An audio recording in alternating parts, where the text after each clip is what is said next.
మన ప్రభువును మన రక్షకుడైన ప్రభు అయిన యేసుక్రీస్తు పరిశుద్ధ నామమున మీ అందరికీ వందనాలు, శుభాలు తెలియజేసుకుంటున్నాను. ఈ సమయంలో పరిశుద్ధ బైబిల్ గ్రంథంలో నుండి మనం ఒక వాక్యమును జ్ఞాపకం చేసుకుందాం. మార్కు సువార్త 13వ అధ్యాయము 13వ వచనం. యేసుక్రీస్తు ప్రభు ఈ లోకములోనికి ఆయన రెండవ రాకడ రావటానికి ముందుగా ఏమేమి జరుగుతాయి, ఎలా యేసు ప్రభు ఈ లోకంలోనికి వస్తాడు, వచ్చినప్పుడు ఆయన నమ్ముకున్నటువంటి ప్రజలు ఎలా ఉంటారు అనే దాని గురించి మరి ప్రస్తావిస్తూ యేసు ప్రభు అంటున్నాడు. మార్కు సువార్త 13వ అధ్యాయము 13వ వచనంలో, నా నామము నిమిత్తము అందరి చేత నీకు ద్వేషించబడి అంతము వరకు సహించిన వాడే రక్షణ పొందును అని దేవుని యొక్క లేఖనము చెబుతుంది. ప్రభు అయిన యేసుక్రీస్తు స్వయముగా చెబుతున్నటువంటి మాట ఇది. అయితే యేసు ప్రభు నమ్ముకున్నటువంటి మనం ఈ లోకంలో 6 దినాలు మనం పనిచేసుకుంటున్నాము. 7వ దినాన విశ్రాంతి దినాన, పునరుత్థాన దినాన దేవుని మందిరానికి వెళ్తున్నాము, దేవుని ఆరాధిస్తున్నాము, దేవుని స్తుతిస్తున్నాము, దేవుని మహిమపరుస్తున్నాము, దేవుని గణపరుస్తున్నాము. ఈ రీతిగా మరి అనేక సంవత్సరాలుగా మనం చేసుకుంటూ వస్తూ ఉన్నాం. అయితే మన జీవితాలలో కొన్ని ఇబ్బందులు వస్తూ ఉంటాయి, కొన్ని బాధలు వస్తూ ఉంటాయి, కొన్ని నష్టాలు జరుగుతూ ఉంటాయి, కొన్ని కష్టాలు వస్తూ ఉంటాయి, కొన్ని ఇరుకులు, ఇబ్బందులు, శోధనలు, బాధలు వస్తూ ఉంటాయి. చివరికి మరి తల్లిదండ్రుల ద్వారా బాధలు వస్తాయి, అన్నదమ్ముల ద్వారా బాధలు వస్తాయి, మరణానికి అప్పచెప్తారు మన తల్లిదండ్రులే, లేక మన సహోదరులే, మన అన్నదమ్ములే, మన ఇరుగు పొరుగు వారే మనల్ని మరణములకు అప్పచెప్తారు. ఆ కాలంలో మరి మనం ఎలా ఉండాలి అంటే, పరలోక రాజ్యాన్ని స్వతంత్రించుకోవాలంటే ఎలా ఉండాలి అంటే, మరి యేసయ్య నామములో మనము అనేక రీతులుగా శ్రమలు వచ్చినప్పుడు, బాధలు వచ్చినప్పుడు, ఇరుకులు వచ్చినప్పుడు మనము సహించుకోవాలి. అందుకనే నా నామము నిమిత్తము అనేకులు మిమ్మల్ని ద్వేషిస్తారు, అనేకులు మిమ్మల్ని నిందిస్తారు, అనేకులు మిమ్మల్ని బాధ పెడతారు. అంతము వరకు ఎవరైతే సహిస్తారో వారే రక్షణ పొందుతారు. ఆ రక్షణ పొందినటువంటి వారే పరలోక రాజ్యాన్ని స్వతంత్రించుకుంటారు. ఏదో పేరుకు మాత్రమో మరి ఆదివారం గుడికి వచ్చినంత మాత్రాన, ప్రార్థన చేసినంత మాత్రాన, అలాగనే మరి చిన్న శ్రమ వచ్చినప్పుడు, చిన్న బాధ వచ్చినప్పుడు, చిన్న కష్టం వచ్చినప్పుడు నీ రక్షణను కాపాడుకోకుండా విశ్వాసంలో నుండి తొలగిపోతే నువ్వు రక్షణ పొందలేదన్నట్టే. ఎందుకంటే నా నామము నిమిత్తము అందరి చేత నీవు ద్వేషించబడతావు. అంతము వరకు నువ్వు సహిస్తే అప్పుడు నువ్వు రక్షణ పొందిన వాడి లెక్కలో వస్తావు. రక్షణ పొందిన వాడి లెక్కలో వస్తావు. రక్షణ పొందిన నీకు పరలోక రాజ్యం ఉంటుంది. కనుక పరలోక రాజ్యం వెళ్ళాలి అంటే యేసు ప్రభు చెబుతున్నాడు ఒక ధనవంతుడి గురించి. ధనవంతుడు పరలోక రాజ్యంలో ప్రవేశించడం కంటే ఒంటే సూది బెచ్చములో దూరుట సులభము అని అంటున్నాడు. మరి పరలోక రాజ్యం వెళ్ళాలంటే అంత ఈజీ కాదు, అంత ఆషామాషా కాదు. ప్రభు అయిన యేసుక్రీస్తు నీకు ఇచ్చినటువంటి రక్షణను నీవు నీ మరణ పర్యంతరం వరకు దాకా కాపాడుకోవాలి.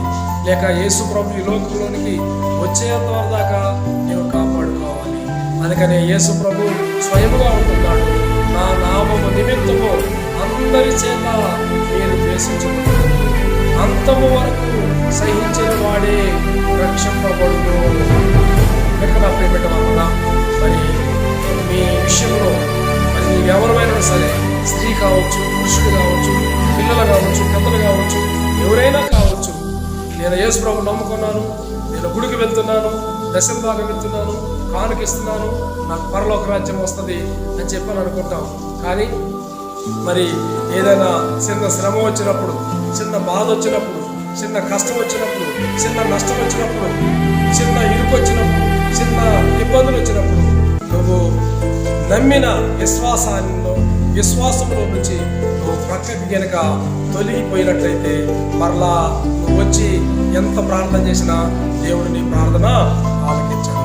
అందుకనే యేసుక్రీస్తు ప్రభు ఈ లోకంలో ఉన్నప్పుడు చెప్పాడు, మరి మరణం వరకు నమ్మకముగా ఉండము, నేను నీకు జీవ కిరీటాన్ని ఇస్తాను.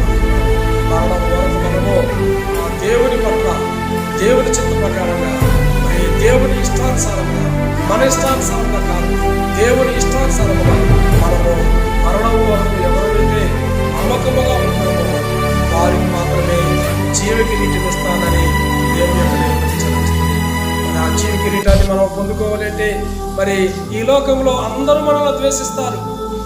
ఈ లోకంలో అందరూ మనల్ని ద్వేషిస్తారు. యోబుని భార్య దూషించింది, ద్వేషించింది.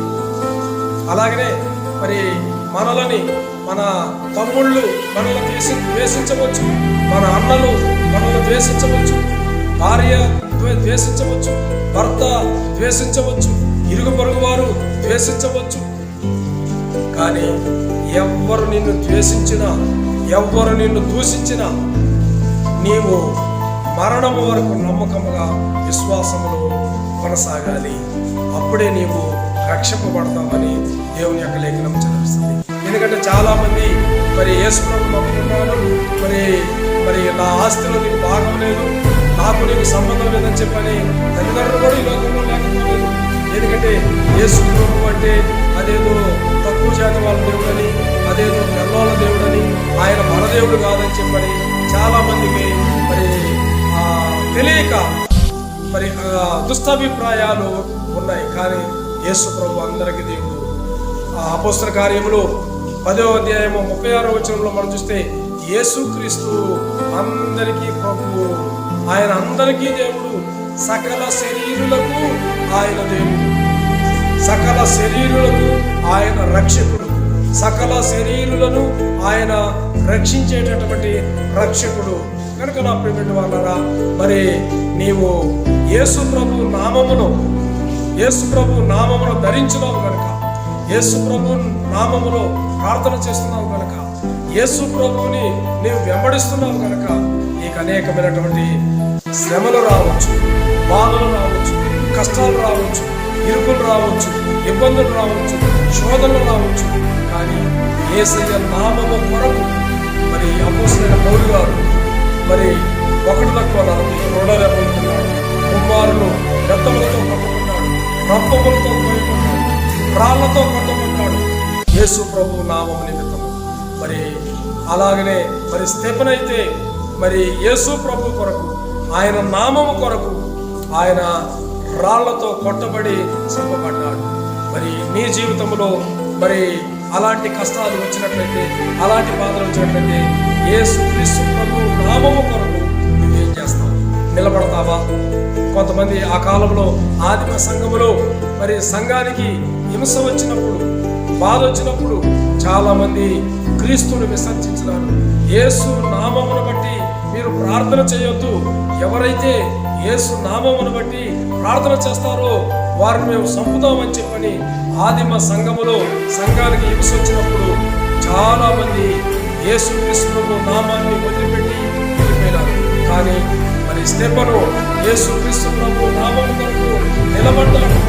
ఆయన రాళ్లతో కొట్టబడుతున్నప్పటికీ యేసు ప్రభు నామము కొరకు ఆయన రాళ్లతో కొట్టబడి చంపబడ్డాడు. అపోస్తలుడైన పౌలు గారు యేసు ప్రభు నామము కొరకు శిరచ్ఛేదము కావించబడ్డాడు. పేతురు యేసుక్రీస్తు ప్రభు నామం కొరకు శిరచ్ఛేదముగా మరి తలక్రిందులుగా శిలువ వేయబడ్డాడు. అలాగనే మరి భక్తులను మనం చూసినట్లయితే మరి మన భారతదేశం వచ్చినటువంటి తోమ మరి మెడ్రాస్ పట్టణంలో ఆయన బల్యముతో పొడవబడ్డాడు. కనుక చూసారా నా ప్రియమైన వాళ్ళనా, చాలా మంది అనుకుంటారు ఇది తెల్లవాళ్ళ దేవుడు, మన దేవుడు కాదు, మన దేశపు దేవుడు కాదు అని చెప్పి అనుకుంటారు. కనుక మరి యేసుక్రీస్తు అందరికీ ప్రభు. అయితే మరి యేసు ప్రభు 12 మంది శిష్యులు ఏర్పాటు చేసుకుని మరి జోర్దాను, పాలస్తీనా, అలాగనే ఇజ్రాయేల్ దేశము, అలాగనే ఐగుప్తు దేశము, ఈ 4 దేశాల్లో ఆయన సంచరించినటువంటి ప్రదేశాలన్నింటిలో కూడా మరి మేము కూడా చూసి వచ్చాము. ఆ ప్రదేశాలన్నీ కూడా మేము కూడా 2023 సంవత్సరంలో ఫిబ్రవరి నెలలో మేము ఆ పుణ్యభూమి యెరూషలేము యాత్ర చేసి రావడం జరిగింది. మేము కళ్ళారా యేసు ప్రభు చేసినటువంటి, యేసు ప్రభు పుట్టి పెరిగినటువంటి, ఆయన తిరిగినటువంటి ఆ ప్రాంతాలన్నీ కూడా మేము తిరిగి వచ్చాము. అయితే ఆయన మరి బెత్లెహేములో జన్మించి మరి 12 మంది శిష్యులు ఏర్పాటు చేసుకుని ఆయన 33.5 సంవత్సరాలు ఈ లోకంలో ఉండి 33.5 సంవత్సరాల తర్వాత మానవులమైన మనందరి పాపముల కోసము ఆయన ఒలగతా కొండ మీద సిలువ వేయబడి తిరిగి మృత్యుంజయుడై 3వ దినాన తిరిగి లేచినాడు. ఈ లోకములో దేవతలు, దేవుళ్ళు, బాబాలు, ఋషులు అనబడేటటువంటి వారు చనిపోయినారు, కానీ ఎవరు తిరిగి లేవలేదు. ఎందుకంటే అందరూ సమాధుల్లోనే ఉన్నారు. యేసయ్య సమాధి ఒక్కటే ఖాళీగా ఉన్నది. అందుకనే ఆయనే దేవుడు, ఆయనే రక్షకుడు, మరణమును జయించి తిరిగి లేచిన దేవుడు ప్రభు అయిన యేసుక్రీస్తు. అందుకని ఆయన దేవుడు అని మేము ప్రకటిస్తున్నాము. మరి దేవుళ్ళు చనిపోయి పాతి పెట్టబడి సమాధుల్లోనే ఉండరు. దేవుడు అనేవాడు సజీవుడిగా లేస్తాడు. లేచిన వారు ఈ లోకంలో ఎవరైనా ఉన్నారా? ఏ సమాధి అయినా ఖాళీగా ఉన్నదా? యేసయ్య సమాధి ఒకటి ఖాళీగా ఉంది. దానిని మేము చూసి దర్శించి వచ్చాము. కనుక నా ప్రియమైన వారులారా, చూడండి ఆ సమాధిలోనికి మరి ఎలా ఉన్నదో మేము వెళ్ళామో చూడండి. ఒక్క నిమిషం చూడండి. చూశారు కదా నా ప్రియమైనటువంటి సహోదరి మనులారా, యేసయ్య సజీవుడిగా ఉన్నాడు కనుక ఆయన నామము నిమిత్తం, అందుకని యేసు ప్రభు అంటాడు, నా నామము నిమిత్తము అందరి చేత మీరు ద్వేషించబడుదురు, అంతము వరకు సహించిన వాడే రక్షణ పొందును. అంతము వరకు మనం సహించే వారిగా ఉండాలి. ఏ చిన్న శ్రమ వచ్చినా తొలగిపోకూడదు, ఏ చిన్న బాధ వచ్చినా తొలగిపోకూడదు, ఏ చిన్న కష్టం వచ్చినా తొలగిపోకూడదు. యేసయ్య నామము కొరకు మనము నిలబడాలి, విశ్వాసాన్ని కాపాడుకోవాలి. అప్పుడే మనము రక్షణ పొందినట్టు. ఈ లోక తదనంతరము మనకి పరలోక రాజ్యము ప్రభువైన యేసుక్రీస్తు అనుగ్రహిస్తున్నాడు. నా నామము నిమిత్తము అందరి చేత మీరు ద్వేషించబడతారు అని దేవుని యొక్క లేఖనం చదివిస్తుంది. ప్రభువైన యేసుక్రీస్తు చెబుతూ ఉన్నారు. మరి మనల్ని కొంతమంది ద్వేషించేవారు ఉన్నారు, కొంతమంది ప్రేమించేవారు ఉన్నారు. కానీ అవసరమైతే అందరూ కూడా మనల్ని ద్వేషించేవారిగా, దూషించేవారిగా కూడా ఉండవచ్చు. చూడండి, ఇక్కడ యోబుని మరి స్నేహితులు దూషించారు, భార్య దూషించింది, వెళ్ళిపోయింది. అలాగనే మరి చాలా మంది భక్తులను మరి వారి యొక్క రక్త సంబంధికులు, బంధుమిత్రులు అందరూ దూషించి ద్వేషించి వదిలిపెట్టినటువంటి వారు ఎందరో ఉన్నారు. కానీ ఎందరో దూషించినప్పటికీ యేసుక్రీస్తు నామము కొరకు నిలబడి ఆయన నామములో నిలబడ్డవారు చాలా మంది ఉన్నారు. మరి సాధు సుందర్ సింగ్ గారు, అలాగనే భక్త్ సింగ్ గారు, ఇంకా చాలా మంది మరి ప్రభు కొరకు మరి ఆస్తులను వదిలిపెట్టారు, అంతస్తులను వదిలిపెట్టారు, మేడమిత్రులను వదిలిపెట్టారు, నేటి భవనాలను వదిలిపెట్టారు, తల్లిదండ్రులను వదిలిపెట్టారు, అన్నదమ్ములను వదిలిపెట్టారు, అక్క చెల్లెలను వదిలిపెట్టారు. యేసుక్రీస్తు నామము కొరకు ఎన్నో శ్రమలు అనుభవించి రక్షణ పొంది ఈ లోక తదనంతరము వారు పరలోక రాజ్యం చేరుకున్నారు. అందుకని నా ప్రియమైన వారులారా, మార్కు సువార్త 13వ అధ్యాయం 13వ వచనంలో యేసు ప్రభు స్వయంగా చెప్తున్నారు, నా నామము నిమిత్తము అందరి చేత మీరు ద్వేషించబడుదురు, అంతము వరకు సహించిన వాడే రక్షింపబడును. కనుక నా ప్రియమైన వారులారా, మరి నీవు రక్షింపబడాలి అంటే, నీవు పరలోక రాజ్యాన్ని స్వతంత్రించుకోవాలంటే, నీవు పరలోక రాజ్యము చేరాలి అంటే, ప్రభుతో నీవు ఉండాలి అంటే అంతము వరకు నువ్వు సహించేవాడిగా ఉండాలి. నీకు ఎన్ని కష్టాలు వచ్చినా, ఎన్ని బాధలు వచ్చినా, ఎన్ని ఇరుకులు వచ్చినా, ఎన్ని ఇబ్బందులు వచ్చినా, ఎన్ని నష్టాలు జరిగినా నీవు క్రీస్తును వెంబడించు ఆయన మార్గంలో నడవాలి. అట్లా నడిచి ఆయన కృపను నీవు పొందుకొని, ఆయన దీవెనను నీవు పొందుకొని, మరి ఆయన ఆశీర్వాదం నీవు పొందుకొని నడవాలని కోరుకుంటూ, మరి ఈ యొక్క చిన్న మాటలను, ఈ కొద్ది మాటలను నేను మీకు తెలియజేస్తున్నాను. దేవుడు మిమ్మల్ని, మీ కుటుంబాలను జీవించి ఆశీర్వదించుగాక. ఆమేన్, ఆమేన్, ఆమేన్. ప్రార్థన చేసుకున్నాం. మహాపరిశుద్ధులైన మా పరమ తండ్రి, జీవాధిపతి, జీవము కలిగిన ఆయన, నీ అతి పరిశుద్ధ ఘనమైన నామమునకు వందనములు, స్తుతులు, స్తోత్రములు చెల్లిస్తున్నాం తండ్రి. ఇదిగోనైనా ఇంతవరకు దాకానైనా మీ బిడ్డలు ఈ యొక్క వాక్యములు విని ఉన్నారు. ఇదిగో తండ్రి, అయ్యా మీ నామము నిమిత్తము నాయన అందరూ ద్వేషిస్తారు, దూషిస్తారు, హేళన చేస్తారు, కానీ అంతం వరకు సహించిన వాడే రక్షింపబడదని చెప్పని ఇదిగో తండ్రి మరి మేము నేర్చుకుని ఉన్నాం నాయన. ఇదిగో నాయన మీరు అంటున్నారు, తల్లి మరిసినా తండ్రి విడిసినా నేను నిన్ను ఎన్నడూ ఎడవను, ఏమాత్రంలో ఎడబాయని నాయన మీరు సెలవిస్తూ ఉన్నారు. ఇదిగో తండ్రి మరి ఈ లోకంలో మీ కొరకు, మీ నామ ఘనత కొరకు, మీ నామాన్ని మేము ధరించుకుని ఇదిగో తండ్రి విశ్వాసం నుండి నాయన మేము తప్పిపోకుండా, ఎన్ని శ్రమలు వచ్చినా, ఎన్ని బాధలు వచ్చినా, ఎన్ని కష్టాలు వచ్చినా విశ్వాసం నుంచి తప్పిపోకుండా మేము ముందుకు సాగిపోయినట్లుగా మీరు కృప చూపించండి అయ్యా. మా విశ్వాసము సన్నగిల్లిపోకుండా మా విశ్వాసము బలపరచుకొని ఇదిగో తండ్రి మా మరణ పర్యంతరం దాకా, మీ రాకడ పర్యంతరం వరదాకా మీకు నమ్మకమైనటువంటి నమ్మకమైనటువంటి వారముగా ఉండి అయ్యా ఇదిగో తండ్రి రక్షింపబడినటువంటి గుంపులో మేము ఉండి ఇదిగో తండ్రి ఈ లోక తదనంతరము ఈ రాజ్యాన్ని మేము స్వతంత్రించుకునేటట్లుగా మీరు కృప చూపించమని దీవించి ఆశీర్వదించమని ఇదిగో తండ్రి అయ్యా మరి యొక్క వాక్యము ఎవరైతే వింటున్నారో, ఈ మాటలు ఎవరైతే వింటున్నారో వారు ఏ సమస్యలో ఉన్నారో, వారు ఏ బాధల్లో ఉన్నారో, వారు ఏ కష్టాల్లో ఉన్నారో తండ్రి వారి కష్టాల నుంచి విడిపించండి, బాధల్లో నుంచి విడిపించండి, శోధనలో నుంచి విడిపించండి. మీ నామ ఘనత కొరకు మీ నామాన్ని ధరించుకున్నటువంటి ఇదిగో మీ బిడ్డల్ని కరుణించండి, వారిని ఆశీర్వదించండి, దీవించండి. వారి కుటుంబాలని, వారి యొక్క పిల్లల్ని, వారి యొక్క పిల్లలని, వారి యొక్క సంతానంలో మీరు దీవించి ఆశీర్వదించుకొని మహిమాగంత ప్రభువులు మీరే పొందమని, వారి యొక్క మనోవేదనలు మీరు తీసుకుని, వారి యొక్క మనోబాధలను మీరు తీసుకుని తండ్రి వారికి ఏదైతే అవసరం ఉందో ఆ అవసరాలన్నీనైనా మీరు తీర్చమని ఈ నామంలో వారు నిలబడి ఇదిగో తండ్రి విశ్వాసమును కాపాడుకొని మీకు నమ్మకమైన వారిగా ఉన్నట్లుగా కృప చూపించమని ప్రభువైన యేసుక్రీస్తు పరిశుద్ధ నామములోనే ఈ ప్రార్థన అడిగి వేడుకొనుచున్నాం మా పరమ తండ్రి. ఆమేన్, ఆమేన్, ఆమేన్. ప్రభువైన యేసుక్రీస్తు పరిశుద్ధ నామమున మీ అందరికీ వందనాలు, శుభాలు తెలియజేస్తున్నాం. ఆమేన్.